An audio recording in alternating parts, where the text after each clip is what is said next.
Teremos agora o nosso segundo painel com o tema Anatomia dos vazamentos de dados e ataques cibernéticos recentes. Como errar menos? Lições aprendidas em tempos de pandemia e a importância do fator humano no processo.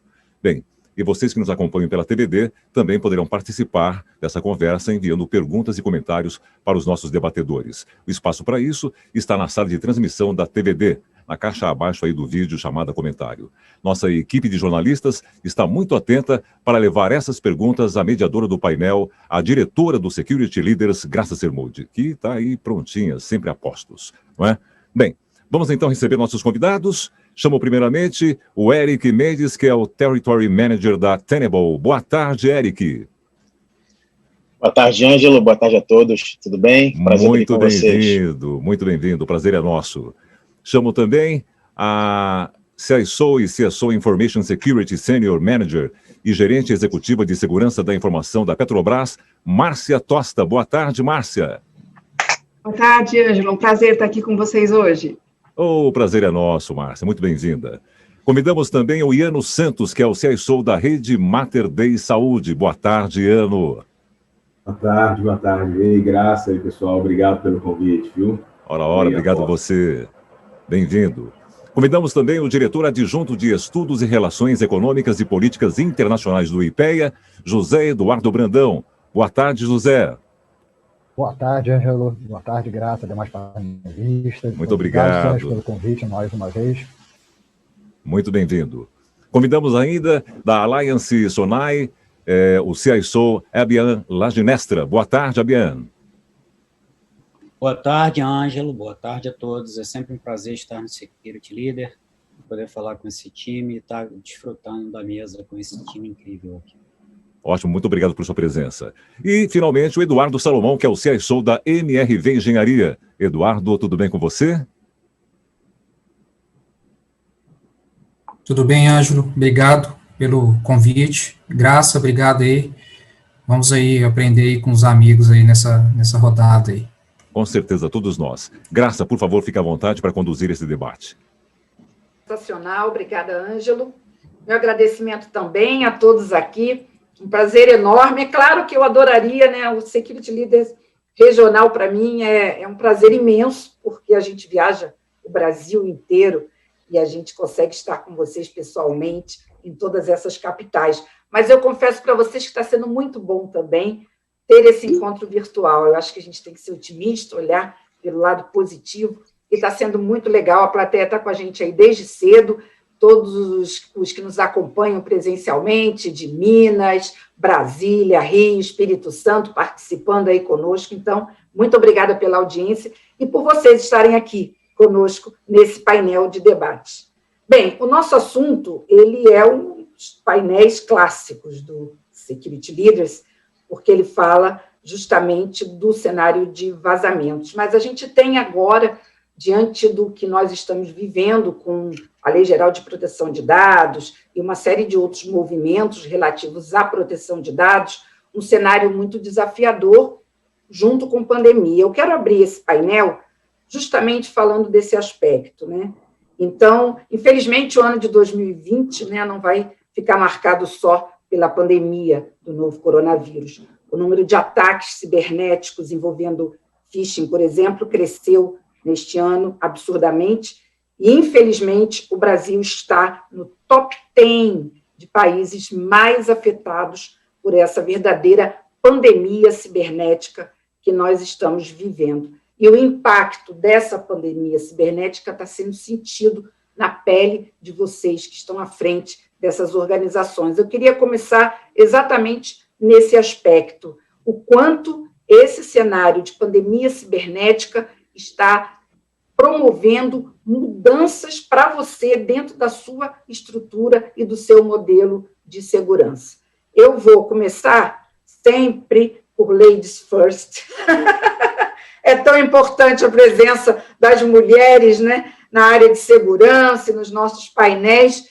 Então, Márcia, com esse grande desafio aí à frente da Petrobras, já há alguns meses, né, então já há bastante dias, mas eu acho que quando você assumiu, eu não imaginava que teria um cenário tão desafiador de pandemia, né? E aí, teve que mudar o quê? Como é que você está vendo essa pandemia cibernética também que a gente está vivendo? Olha, Graça, eu achei que a vinda para cá e assumir a Petrobras já seria um desafio grande o suficiente, né? Quando apareceu a pandemia, então... Olha, realmente mudou bastante. A Petrobras é uma empresa que até outubro do ano passado ela não trabalhava nem em nuvem ainda, ela não tinha nada em nuvem. Sério? E aí, em outubro, a Petrobras foi para a nuvem com a parte de correio, de toda a console, né? Tá. Do 365. E começou, só que, assim, eu já havia participado desse processo de virada numa empresa menor, e claro que a gente tem que tomar muito cuidado com a maneira como as coisas são disponibilizadas, né? Porque se vier do jeito que está lá, a gente sabe que o problema, ele cresce aí exponencialmente, né? Então, eu tenho trabalhado, desde que eu entrei, fortemente em conscientização de usuário, né? E ensinar as pessoas que o modo de trabalhar, ele é muito mais flexível, mas, como diria Uncle Ben, com grandes poderes vem grandes responsabilidades, né? Então, a gente tem que ter alguma coisa na nossa casa também, a gente tem que ter certos hábitos, algumas tecnologias são disponibilizadas com proteção. Então, como toda ida, né, toda entrada em uma tecnologia nova, ela vai, depois ela volta, corrige, vai. Então, foi um aprendizado constante de disponibilizar. Do dia para a noite, a gente chegou a ter 50 mil conexões, agora a gente tem por dia 55 mil conexões no Teams. Então, é uma coisa assim, é tudo muito grande, né, Graça? Mas o maior desafio foi, primeiro, fazer com que a cabeça das pessoas entendesse que agora a gente estava num ambiente muito mais exposto, a nossa exposição tinha crescido muito, então eu não estava mais dentro de uma rede protegida por uma VPN, e selecionar, né, o que ainda é necessário a VPN, do que a gente já podia disponibilizar um acesso direto em cloud. Porque a gente viu que cresceu absurdamente, né, a quantidade de empresas que foram afetadas e que pararam a sua operação, então é uma brincadeira que a gente não pode querer entrar, né.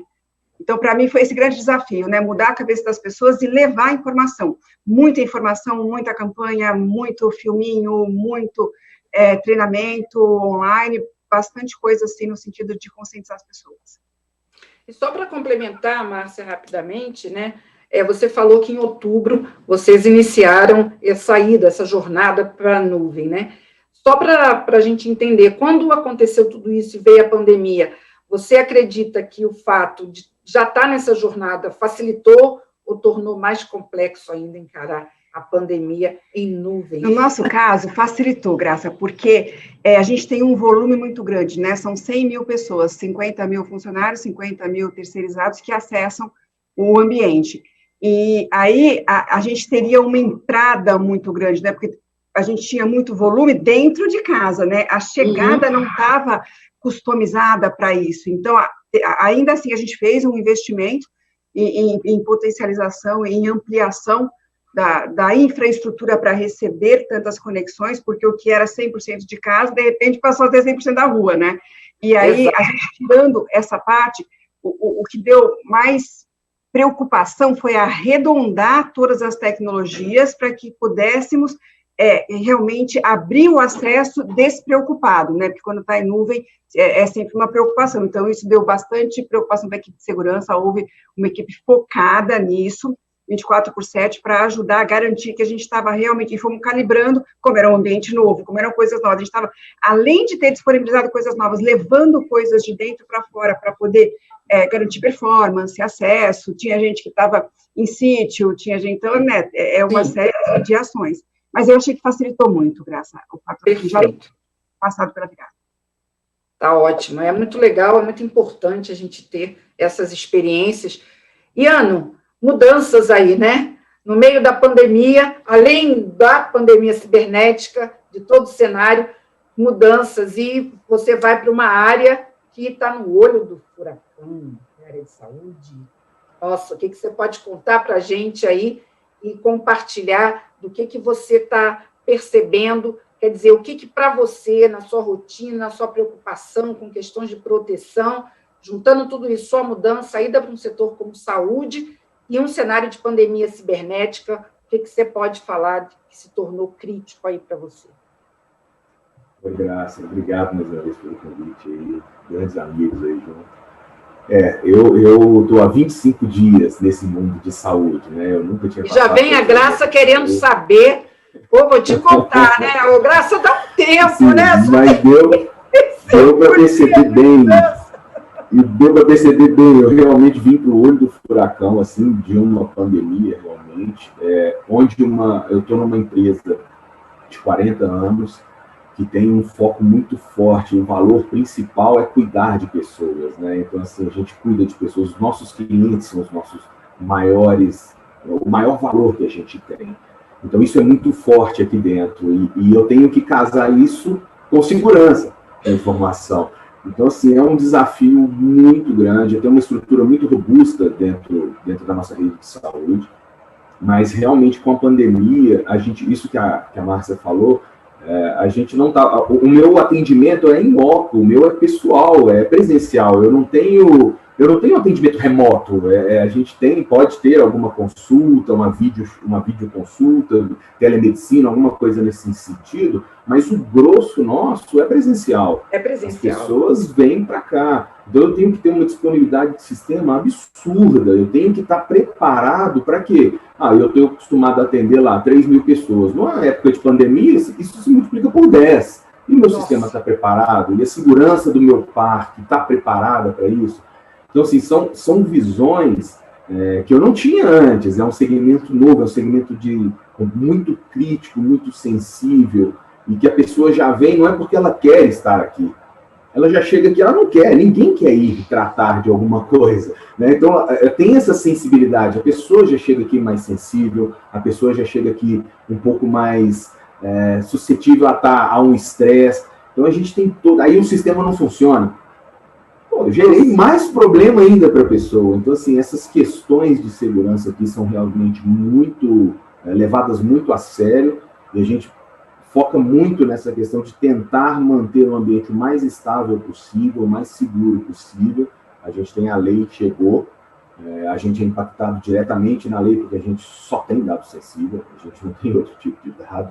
Sim, então, realmente, verdade, a gente tem um foco muito grande, segurança é uma prioridade, sim, na empresa, e a gente direciona muito também nesse sentido, educar muitas pessoas, para elas terem consciência de que o dado que ela está lidando é sensível. A gente precisa ter um olhar muito crítico, sistêmico, né? A gente tem que olhar para a empresa como todo, a gente tem que ter esse cuidado muito... Toda a ação nossa, ela é refletida no cliente, a gente sempre é foco no cliente. Então, eu tenho que fazer uma segurança interna e externa, mas com foco no meu cliente também. Então, eu estou aprendendo essa visão ainda. E é interessante você colocar essa questão, porque cada vez mais a gente percebe, né, e do teu exemplo é muito interessante, quer dizer, você tem que olhar muito para o teu ambiente, para o teu perfil de usuário, e o impacto direto que tem uma questão, por exemplo, a indisponibilidade. Você já chega fragilizado, né, você já não quer estar ali, já está com medo por conta de tudo que está acontecendo, e se você tem ali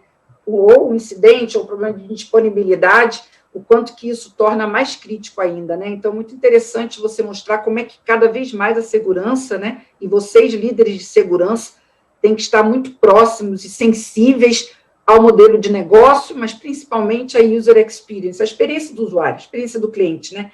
Que é isso que vai determinando cada vez mais como é que vocês vão conduzir as políticas e estratégias de segurança. Muito, muito interessante. Gostei muito da sua colocação.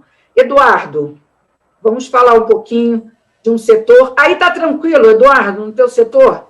Está calmo, ninguém foi para casa trabalhar, ficou todo mundo aí. Dizem que esse setor aí é uma beleza, é a tranquilidade. Comparado com o varejo de saúde, o pessoal está dizendo que vocês estão numa zona de conforto. Não é verdade, né, o desafio Eduardo? é grande, Graça. O desafio é grande aqui. Obrigado aí pelo convite. Acho que vai ser bem interessante a discussão aí. Mas, assim, a MRV já vinha um pouco focado aí na parte de segurança dos últimos 5 anos, né? A gente também está numa pegada muito grande e forte em transformação digital. De transformação. Isso, a última vez que a gente conversou, você falou que estava bem acelerado o processo. Né? Exatamente. E a pandemia, ela veio mais ainda para acelerar, né? E aí a gente imagina só que o nosso cliente, ele vai em um plantão e ele quer conhecer um apartamento modelo, né? E o contato, ele acaba sendo inevitável, a gente teve que se transformar aí criar procedimentos, procedimentos, né, enfim. Então, o óculos, um VR, para com que ele tenha essa experiência de um apartamento, né, com kit acabamento, da forma que ele deseja melhor, enfim. E, do outro lado, a segurança, né, a gente aqui também, assim, reforço a Márcio e Ana, ou seja, a conscientização é em primeiro lugar, sempre. A gente sempre solta alguns highlights, sempre na comunicação, reforça sobre senha, reforça sobre e-mail, dá exemplos. A gente faz algumas ações também internamente com a equipe, para com que a gente simule alguns ataques e com que a gente possa expor isso um pouco para a companhia, né, que é um elo mais fraco, mas ao mesmo tempo é um elo forte, porque a gente pode trazer essa conscientização para ele, e ele ser os nossos replicadores internos, né, trazer isso para o nosso lado. É um ponto que eu falo, assim... Essas simulações de ataques, você dentro da própria área de tecnologia e segurança, ou vocês têm feito esse tratamento de choque também com o restante aí dos... A gente faz algumas simulações de phishing, né, smishing também, é natural que a gente faça isso. Claro que num ambiente controlado, né, e aí a gente traz isso para a companhia, a gente ataca as áreas, por que não tem esse conhecimento, por que está mais frágil aquela área, e a gente atua pontualmente, né. Então, assim, e essa pandemia trouxe também algumas... a gente acelerou tudo, né, a gente também tem o 365, a gente fortaleceu mais o 365, começou a utilizar mais features de segurança do 365, ele te dá uma visibilidade muito legal em relação a estatísticas, né, do que você está recebendo mais, recebendo menos, e aí você faz algumas ações pontuais, né. Eu acho que isso trouxe para a gente uma certa, eu acho que acelera mais a sua força com a segurança, e eu trouxe muitos fornecedores para o nosso lado, né, e isso a gente potencializar a ferramenta, né, e isso foi bem importante para a gente. Era a hora, né, quer dizer, continua sendo a hora, né, então agora vamos exatamente, junto. Só reforçou, Graça, a gente está falando isso tem uns 2, 3 anos. É verdade.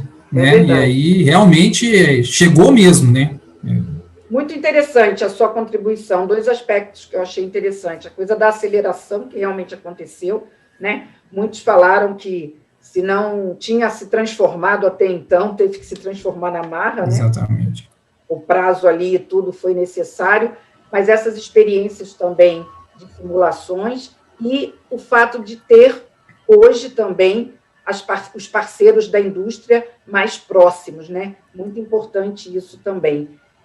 José Eduardo Brandão, eu queria ouvir também você, se você tem dados, números, o quanto que você acompanhou desse processo da pandemia e que você considera que pode compartilhar com a gente também como visão aí desse cenário tão desafiador.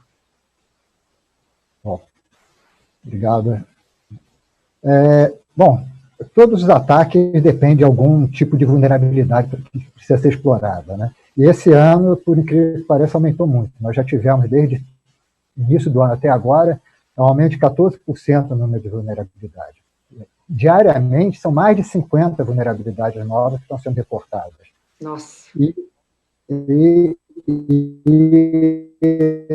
Sua conexão está um pouquinho ruim. Se eu olhar, por exemplo, no CVE, o que tem, eu tive um problema na internet ainda há pouco, e acho que não está instável, resolveu totalmente. Pelo menos para mim aqui. Você quer tentar ficar mais estável e retornar? Bom, eu posso cortar o vídeo, se vocês quiserem, talvez melhore. Se você sentir que cortando o vídeo, uma pena, mas seria bom ter aí seus dados aí, só para complementar a sua fala, por favor, Eduardo. Tá. Bom, então, aqui no Brasil, teve alguma mudança, mas, por exemplo, no governo, houve uma redução do número de registros de ataques de segurança. Não houve um aumento, não. Aumento um pouco em termos de abuso de sítio, e isso também aconteceu no resto do mundo. Tá? O governo não virou o alvo principal, mas mudou um pouco de perfil de ataque do governo. Agora, ataques do governo estão sendo por criminosos, buscando dados para extorsão. Então, ataques visando ganhos financeiros aumentaram agora. Mas você diria, José Eduardo, de ransomware? Sequestro de dados, não? Não. Tipos de ataque em geral, buscando dados. O governo não paga extorsão, não, mas prefeituras e algumas já sofreram também alguns ataques de ransomware, né? Teve, sim. Esse ano teve. Mas as estatísticas não mostram um crescimento muito grande no número de ataques esse ano. Mas é claro que afirmar que as estatísticas estão próximas histórica não significa nada para quem sofreu um ataque, né? Nesse caso, o que importa é o impacto, e esse impacto parece ter aumentado. Com certeza. Né? Tem toda a razão. Mas é muito interessante você trazer para a gente, é bom que você está no Instituto, né, que está sempre aí com dados, e é muito interessante você trazer isso para a gente, como se os cybercriminosos tivessem dado um tempo aí e falar, não, talvez porque a parte privada, a área privada se tornou realmente, né, muito mais interessante num momento como esse, né? Érica, eu queria que até você entrasse agora com a gente, trazendo aí um cenário de quem está acompanhando várias verticais de negócio. Nós tivemos aqui, né, o Petrobras, o Iano trazendo saúde, o Eduardo trazendo também um segmento forte aí, um mercado também muito interessante, né? E esse dado do Eduardo que causa aí também uma estranheza do governo ter diminuído um pouco. O que você percebeu nessa pandemia cibernética que saltou aos olhos de vocês no acompanhamento aí dos mercados e com os clientes? Legal. Acho que, de fato, primeiramente, boa tarde para todos, né, que estão assistindo aqui a gente, prazer. Acho que a primeira coisa é que a gente está vivendo um ano muito diferente, né? A gente sempre usava vários clichês passados de transformação digital, nuvem, né? Aquelas palavras bonitas, né? Que o fabricante também gosta muito, todo mundo fala bastante. Mas a grande verdade é que a gente tem uma mudança de paradigma em vários setores, em várias coisas. A gente tem clientes que antes você não podia nem ter uma VPN para trabalhar de casa e hoje ele está podendo pegar o desktop dele e levar para casa. Então, você tem uma mudança muito grande, uma transformação não só digital, mas a transformação em comportamento, em mentalidade, em aceitação de que você precisa abrir cada vez mais as portas da sua empresa. E a gente tem uma dificuldade muito grande quanto à segurança, porque até numa pesquisa recente que a Tenable fez junto com a Forrester, de que apenas 4 em 10 executivos de segurança, de fato, possuem uma conexão com o negócio. Então, de fato, eles estão... talvez a palavra não seria essa, mas estão ali entranhados mesmo com o negócio, entendem de fato o negócio, o quanto a segurança, o quanto a tecnologia impacta o negócio dele. Então, quando você não tem uma visão clara, uma visão holística, uma visão ampla quanto ao risco que você tem na tua empresa, como é que você vai tomar uma decisão, né? Eu sei que a Márcia, por exemplo, da Petrobras, a gente tem um trabalho muito bacana junto com a Petrobras, por exemplo. Foram quase 70 mil pessoas em home office num estalar de dedos, se eu não estiver enganado. Se eu estiver errado no número, a Márcia depois até confirma para a gente. Imagina você virar para um presidente, para algum board no ano passado e falar assim, olha, a gente estudou aqui, a gente viu que é possível colocar 80 mil pessoas online ao mesmo tempo. Vamos fazer assim? A gente vai ter uma economia disso, daquilo. Mas e aí, né? Como é que eles iam aceitar isso? É difícil aceitar isso. Uma vez que você tem essa conectividade com o negócio, você consegue agora mostrar para eles que na prática é possível, também tomando as medidas de segurança corretas, você muda muito esse paradigma, né? Com relação ao que o Eduardo comentou, bacana até ele ter comentado nesse ponto, a gente nem combinou, ele encaixou direitinho, né? Por exemplo, a Tenable é uma empresa focada em gestão de vulnerabilidades, né, baseada em risco, mas nós temos um time de pesquisa interno também. Somente a Tenable, uma única empresa, nós publicamos 92 novas vulnerabilidades esse ano com o nosso time de research.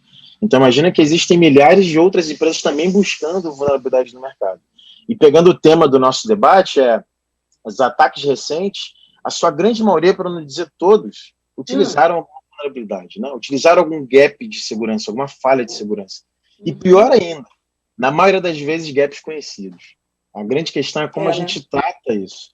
A gente hoje tem mecanismos para conseguir ter essa visibilidade, mas não tem mecanismos para conseguir saber qual é o risco que eu tenho em cima dessas vulnerabilidades, né? Qual é a probabilidade disso acontecer. A gente mede muito impacto, acho que todos vão concordar comigo que no nosso dia a dia a gente fala muito de impacto, né? O impacto, mas de fato qual o risco? Qual é a probabilidade que a gente tem para isso acontecer, né? Então acho que a bandeira que a gente tenta levantar e corroborar junto com todos aqui é de que é importante, é muito importante que a gente tenha essa visão de risco e que a gente consiga comentar, consiga conversar e ter essa troca com o negócio numa visão muito mais ampla, muito mais fiel ao risco que a gente tem, e não só uma visão de vamos trocar o firewall, vamos trocar o antivírus, vamos trocar isso, trocar aquilo. Isso é básico, né? Isso já passou. A gente agora tem que falar um pouco mais de negócio. O quanto segurança impacta o meu negócio, quanto eu posso ajudar a minha empresa a faturar mais, a crescer mais, ou ter um risco menor para que esse faturamento não tenha algum tipo de impacto. Com certeza. Bem, o Abian teve um probleminha, eu acho que ele está voltando aí a conexão dele, e eu queria agora começar a fazer um bate-bola com vocês, né, um ping-pong mesmo, trazendo algumas questões, deixando vocês à vontade, os que quiserem comentar, para a gente tornar mais dinâmica a nossa conversa, e vou acompanhando aqui no nosso chat, com a minha equipe, as perguntas que estão chegando da nossa plateia. Eu vou trazer um dado interessante, que foi publicado aqui no nosso portal, na Security Report, do nosso parceiro, a consultoria IDC. Olhem que interessante, ela mostra que empresas questionadas antes da pandemia sobre estarem ou não preparadas para um cenário de risco cibernético mudaram de posição após esse período de isolamento e trabalho remoto. Bem interessante isso. Então, vamos lá ver o que aconteceu. Diz a pesquisa que 30% das empresas se diziam não estar preparadas para esse cenário de ataques cibernéticos, não estou preparado. Essas mesmas empresas foram questionadas depois desse período de isolamento, pandemia, trabalho remoto, e aí apenas 2% sustentaram que ainda continuavam absolutamente vulneráveis. Então, houve aí quase que um tratamento de choque, eu diria, com um número aí de empresas que tinham uma situação pré-pandemia e que tiveram que se transformar muito rapidamente para uma situação pós-pandemia. Isso foi bom, por um lado, mas estressou bastante, talvez, as equipes aí de segurança e tal. Queria comentar esse capítulo aí com vocês e deixo aí, quem quiser, já comentar esse dado que a IDC trouxe para a gente, que eu acho bem interessante. Quem gostaria de comentar? Abian, você que se conectou agora, conseguiu pegar aqui o meu comentário? Consegui, Graça. Conseguiu? O que você achou aí dessa pesquisa? Você acha que houve realmente um tratamento de choque do ponto de vista de segurança cibernética, empresas que falavam, não estou preparada, de uma hora para outra, é agora ou nunca? Você acha que... Eu acho que sim, né? Existe uma frase dos Navy SEALs americanos que diz assim, você está treinado e preparado até que seu inimigo dê o primeiro tiro. E no cenário de pandemia aconteceu exatamente isso, né? Algumas empresas pensavam que estavam preparadas. E existe um viés cognitivo muito ruim na área de TI, que a grande maioria das empresas, principalmente small e medium business, acha que o time de operações consegue atender os requisitos de segurança da informação adequadamente. E aí você começa, de fato, a ter os problemas, né? E a Márcia, que foi o que eu consegui ouvir um pouco do Iano, eles trouxeram temas interessantes, porque você tem uma volumetria de acesso, de conexão, que você acha que está preparado, já não está. E quando você expõe isso para diversas conexões e você multiplica por 100 os seus vetores de ataque, invariavelmente os ataques serão materializados. Não é à toa que você viu N empresas em N verticais sendo atacadas. Isso acho que foram expostas na mídia e as que não foram. Exato. Então, eu acho que sim, eu acho que hoje o board viu que SI é um tema de risco corporativo, né? E eu já vejo empresas que estão, inclusive, considerando tirar a SI de dentro da TI e levar para um GT de risco corporativo, aonde está, inclusive, lá a perda de receita, porque, de fato, né, é um tema dessa Interessante natureza. isso que você está trazendo, Abian, é verdade, isso pode significar até uma mudança, uma movimentação no sentido do status, né, da segurança dentro da corporação e mais próximo ao risco, né, ao risco do negócio e não só... De fato né, de fato é. Eu não vou mencionar aqui a LGPD, que é a buzzword do momento, mas tudo está interligado, né? Então, se é verdade. A empresa vai falar, eu vou fazer um roupa de LGPD. O que você tem implantado de SI? Você fez um assessment das regras do seu Fire no último ano? Não. Então, vamos começar lá do básico? Vamos fazer o first thing first? Então, acho que é esse diálogo que a gente tem que trazer. Perfeito. Mas alguém gostaria de comentar esse dado da IDC e esse impacto? Eu acho bem interessante. Jano, por favor. Esse estar preparado, eu acho que é o grande ponto, né? Ninguém está preparado. Né? A gente faz o melhor possível do nosso trabalho, né? A gente faz as melhores práticas, a gente segue a cartilha de segurança, a gente faz tudo o que é necessário, mas na hora que vem, o estar preparado é outra história. É bem diferente do que a gente imaginava, né? A gente tem vários casos. Acho que nada semelhante a isso, né?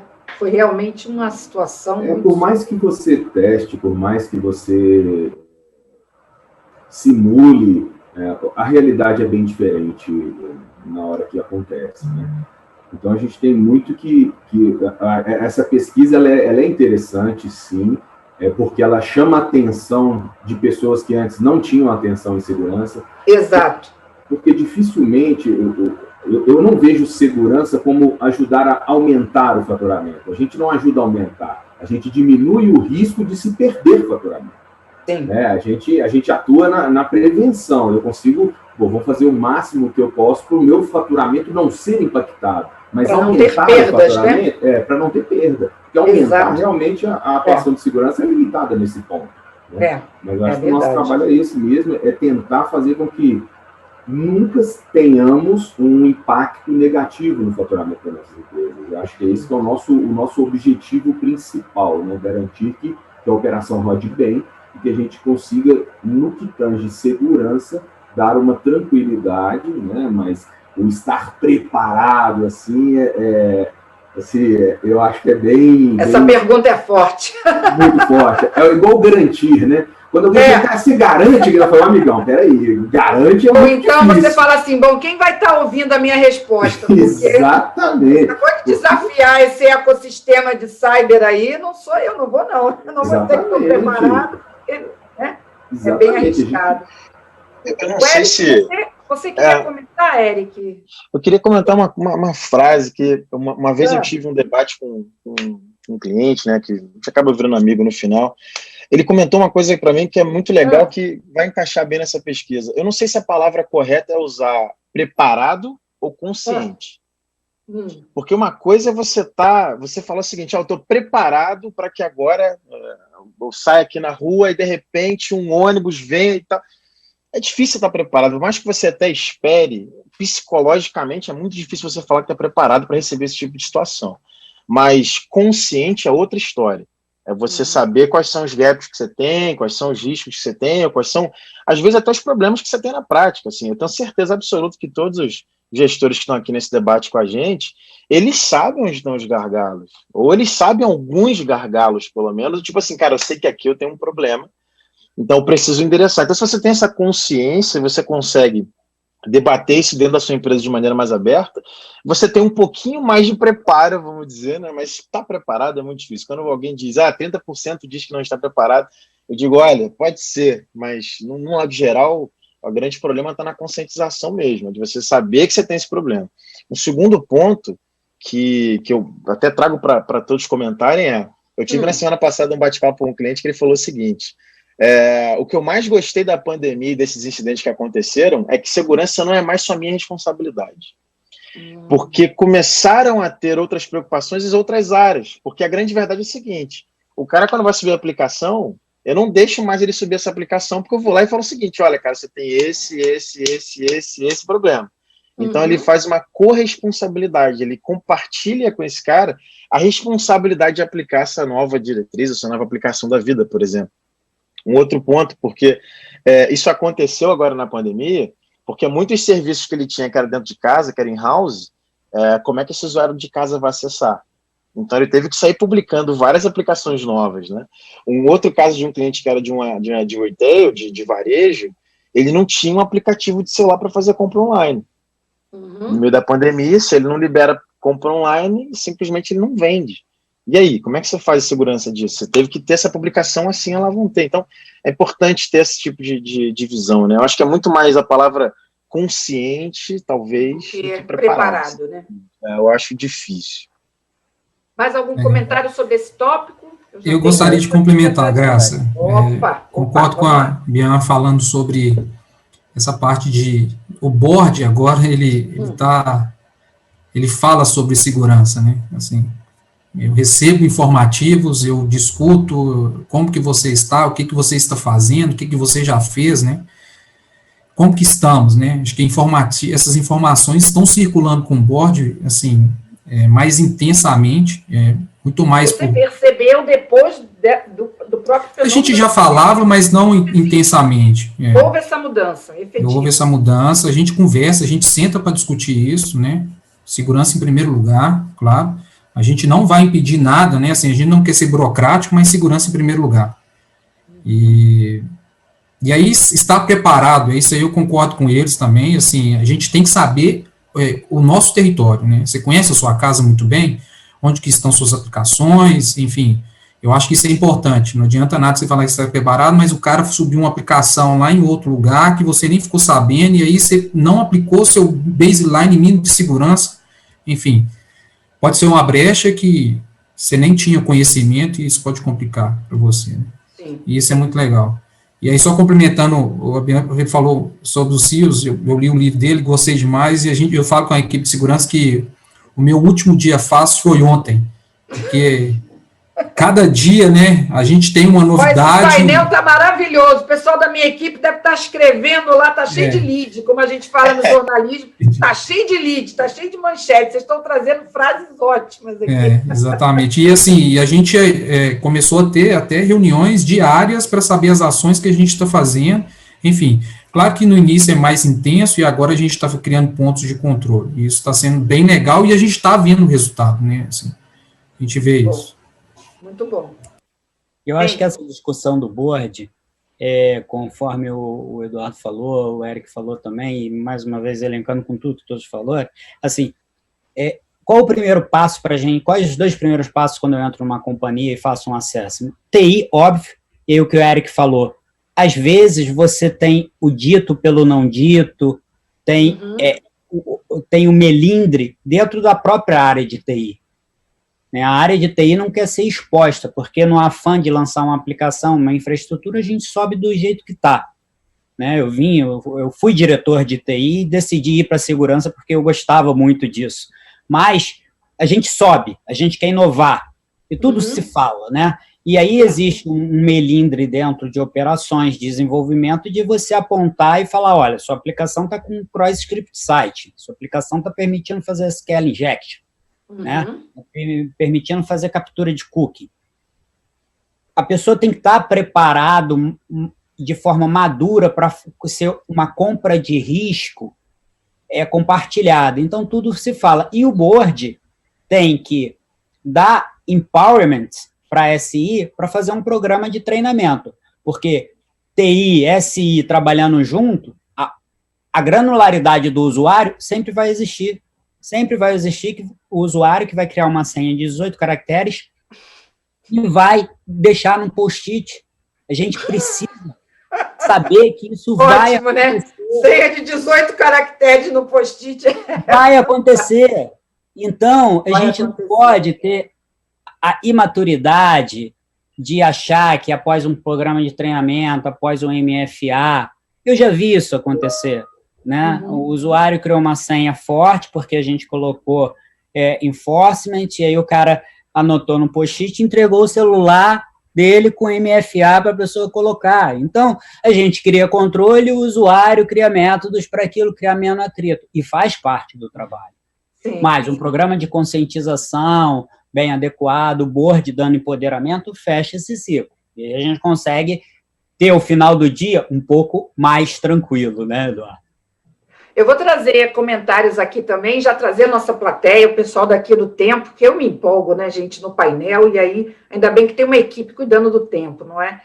Depois eles começam a sinalizar que sobem as plaquinhas para mim, tá? Para vocês não, mas as plaquinhas para mim sobem.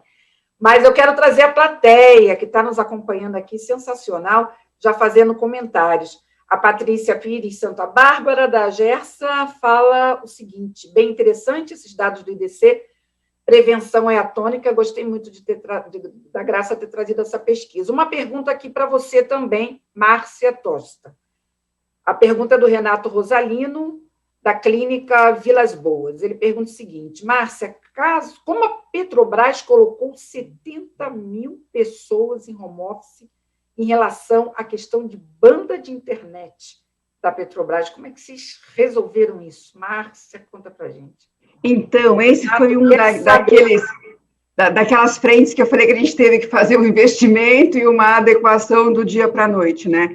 A gente foi correndo atrás dos nossos fornecedores também para apresentar o problema que a gente tinha. Tivemos uma super parceria, os fornecedores super nos ajudaram e a gente teve que ficar balanceando. E por isso que no começo eu falei, né, que a gente teve que estudar muito o que ia ficar dentro da rede, que precisaria receber essa conexão via VPN e o que eu podia colocar na nuvem. Então, logo de cara, a gente já começou, a área de segurança começou a estudar em conjunto com a área de TI, o que podia ir para a nuvem, priorizando e definindo os parâmetros de segurança. E a gente deixou só dentro de casa o que realmente não tinha condições de sair, ou porque são tecnologias antigas que não têm a possibilidade de habilitar o MFA. Então, tudo que tinha possibilidade de MFA, a gente já habilitou o MFA, arredondou, aplicou tudo que tivesse, porque a gente tem o nosso ciclo, né, de atualização, então já antecipa a atualização, espreme aí, agora a gente tem que atualizar em prazos mais curtos, mas o que nos ajudou muito foram os fornecedores, sim, os fornecedores foram muito parceiros, a gente conseguiu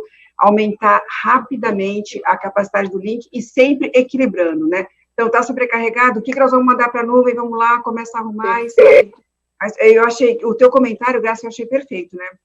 Eu acho que realmente a gente aprendeu a nadar, jogar a gente no meio do lago e se vira, né? E de uma maneira ou de outra, o mundo não acabou, a gente conseguiu colocar as aplicações para funcionar, o negócio não parou, e ajudou muito na aceleração de implementação de segurança, né? Porque tinha muitos projetos que eu tinha que eram assim, a gente vai começar em outubro. Em outubro, em março, abril estava subindo. Sobe porque não tem jeito. Então, foi muito legal, porque a gente teve que agir de maneira rápida, subir coisas rápidas, e foi uma aceleração danada para a gente. E a atenção de todo mundo, né? O negócio todo teve que prestar atenção, como todo mundo estava falando. Então, foi isso, foi parceiros e a divisão, né? A gente balanceou. Então, só ficou dentro de casa que realmente não estava, ou não estava seguro o suficiente, ou não tinha os recursos que a gente pudesse implementar o que fosse adequado. Perfeito. Pessoal, olha, eu não quero avançar no horário do almoço, então nós vamos fazer uma rodada final rápida de comentários, mas como jornalista que eu sou, tenho que trazer mais um assunto que eu acho que dá para entrar um pouquinho aí nos comentários finais. A quantidade de ativos hoje que precisam ser protegidos cresce exponencialmente, mas muitos dos riscos cibernéticos só existem devido ao desconhecimento do que se deve efetivamente proteger. Minha pergunta para vocês, com os comentários finais, no meio de toda essa avalanche, vai dar para depois poder trabalhar um pouco essa questão de efetivamente saber o que precisa ser protegido e que esse conhecimento permeie e não esteja presente só na visão da segurança, mas também das áreas de negócios, enfim, e de todos os envolvidos. José Eduardo, vou começar com você, que ficou mais quietinho nessa segunda rodada. Você acredita que esse desafio de não dá para proteger tudo, não dá para ser 100%, né, seguro, mas o número de ativos cresce exponencialmente e isso não dá para segurar. Isso é um fenômeno que nós estamos acompanhando, mesmo com a Lei Geral de Proteção de Dados, mesmo com o recado do Bruno Macena, que estava no painel anterior, Pessoal, só precisa proteger o dado. Então, não recolham tanto dado, porque a LGPD só fala de proteção do dado. Calma, não é de tudo, mas o dado. Então, eu queria que você comentasse, José Eduardo, se você acha que dá para tirar esse lado positivo de pensar um pouco melhor sobre o que efetivamente precisa ser protegido. Bom, a palavra-chave é gestão de riscos. Não tem outra questão a ser abordada. O que normalmente as empresas faziam era relegar a gestão de risco. A gestão de risco era só para compliance, e agora elas estão começando a ver que realmente elas precisam levar a sério a gestão de risco. Então, fazer novos planos de continuidade de negócio, tem novos fatores de risco envolvidos, que não só os ativos. Você vê fatores externos que nunca se pensou antes, vai acontecer uma pandemia, eu vou ter que fechar as portas por algum motivo. O meu funcionário, meu gestor de segurança morreu com Covid, o que eu faço a partir de agora? Então, tem uma série de novos fatores que você tem que levar em conta para computar na gestão de risco, e tudo isso precisa ser revisto agora. E usar ferramentas automatizadas para fazer essa gestão dos ativos, porque não dá mais para você contar ativos em planilha. Perfeito. Excelente. Ó, o recado rápido aqui do José Eduardo, é muito interessante, que eu anotei: gestão de risco e ferramentas automatizadas.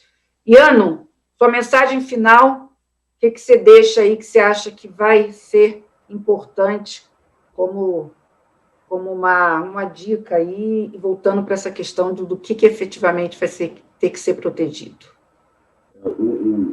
O Zé falou muito bem. Risco é uma linha muito importante dentro de segurança, né? Você consegue muita coisa demonstrando risco. E eu acho que é a linguagem que o negócio entende. Não adianta eu ficar falando várias coisas lindas de segurança que só eu entendo, mas se eu não traduzir isso para risco, né? Que é onde o board vai entender. Eu tive uma experiência muito legal de colocar cyber risco, né? O cyberataque ser um risco corporativo na estrutura de riscos que ia para o conselho de administração da empresa. Então, assim, é um ponto que a gente tem que trabalhar, sim.